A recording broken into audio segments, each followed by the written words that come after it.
And a committed life is a life that you've turned over to something larger than yourself. A committed life is a life that is in surrender and means that you're governed by your commitment, not your desires, not your wants, not even your needs. They kind of get in the background. And I got to tell you, it's just a relief to let go of all that stuff. I'll just say that it's given me the opportunity and privilege to work with some of the most resource-poor people on this planet, people that I used to call poor because I thought that's what you were supposed to call them. But I have been now working with people that I used to call poor for more than 30 years. And I realize there's nothing poor about them, and to label them that way is so inaccurate, dishonoring and disabling to them and to those who would call them that. And from people that I have called poor until I got to know them, I've seen that to collapse people's financial circumstances with who they are, which is what we do when we call someone poor, is to so diminish ourselves and them, because they are whole and complete people living in horrendous, oppressive, resource-poor circumstances, but they're not poor. Their circumstances may be oppressed, may be impoverished, but they're not. In fact, circumstances like that often can bring out the finest in people, that unmitigated joy that comes from connectivity in a family, the tribal nature of knowing that true security comes from the compassionate community that you give and serve. That these are people who exhibit more courage often to live through a day than you and I are going to need an entire lifetime. And people who may not be able to read, but that is not what defines intelligence. People of enormous creative intelligence living in these circumstances. You know, I wrote a book called The Soul of Money, and people often ask me, the soul of money, does money have soul? Well, no. Money is our invention. We made it up. We forget that. But we have soul, and we can give soul to money in the way that we use it, in the way that we earn it, in the way that we spend it, in the way that we save it, in the way that we invest it, in the way that we contribute it. We can give soul to money. We can keep money from being a soulless force in our world. We can have money really rain on people, on projects, on the things we care about. We can move money, as Roger said so beautifully, and keep it flowing towards the good, towards the highest, towards the deepest commitments of the human family and of all species. We have that power every day. You don't need to have piles of money to be a philanthropist. The word philanthropy means love of humankind. If you're a person who loves humankind, you are a philanthropist. The word philanthropy actually doesn't really even have anything to do with money. But as a lover of humankind, we can use our financial resources to nourish the world in which we live. It's bigger than any event in human history. It is an evolutionary leap.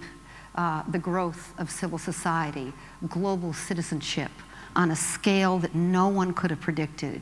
It is the new superpower, and you are part of it. Your every thought, your every action, your every choice has an impact, has a profound impact.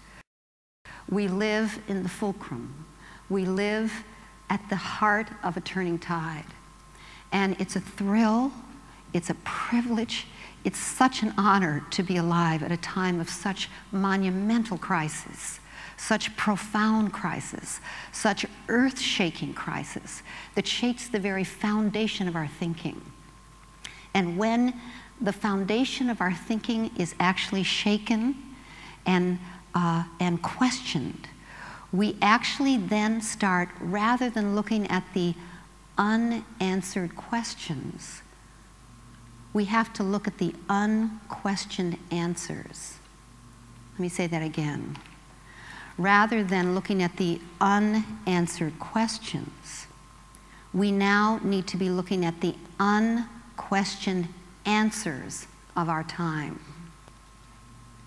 The unconscious, unquestioned answers is another phrase or way of talking about the unconscious, unexamined assumptions that have driven us to a point of near extinction.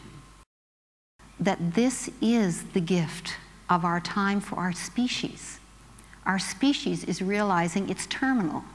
We have a terminal dis-ease, a dis-ease that hopefully will dislodge us from the unquestioned answers of our time. Just throw money at it is an unquestioned answer. More is better is an unquestioned answer. There's not enough to go around, so get everything you can get before somebody else gets it is an unquestioned answer. People are selfish and greedy and up to no damn good is an unquestioned answer. And none of those unquestioned answers are viable any longer. They're not true. They send us in the wrong direction. They threaten the very fabric of life itself. And they're not who you are. They're not who I am. And they're not who we are as a human species. And a lot of that is tied up in our relationship with money, which, thank God, now is being threatened. Buckminster Fuller, the great architect, the great designer, the great engineer, the great futurist who lived in the 20th century and lived well into his 80s, taught me and many, many, many millions of people. He taught us about the profound distinction of sufficiency, which is distinct from abundance. Sufficiency is not an amount of anything. Sufficiency is the experience, the exquisite experience of enough. And in a consumer culture, enough has no place. Only more has a place. So we're chasing more so fast and so furiously with such obsession that we have no relationship with the exquisite, absolutely mind-boggling, absolutely nourishing experience of enough, of sufficiency, of having our needs met by the universe. It's what you need, not what you want. And that's the distinction of sufficiency. And you can't reach prosperity or abundance really through the doorway of more. More will always give you lack and make you want more. And then you'll get it, and it will suddenly become not enough. And then you'll want more. More always generates lack in your experience. But if you can let go of trying to get more of what you don't really need, which is mostly what we're trying to get more of, isn't it? It frees up oceans of energy to turn and make a difference with what you already have. When you make a difference with what you already have, it expands. We're not grateful because we're happy. We're happy because we're grateful. In that simple sentence, to me, is the secret of a happy life. Gratitude, gratefulness, thanksgiving, appreciation, and in that grace and space, everything expands before your very eyes. It deepens, it nourishes you, and you become prosperous. The word prosperous comes from hopeful and full of possibility. Prospere, prosperous.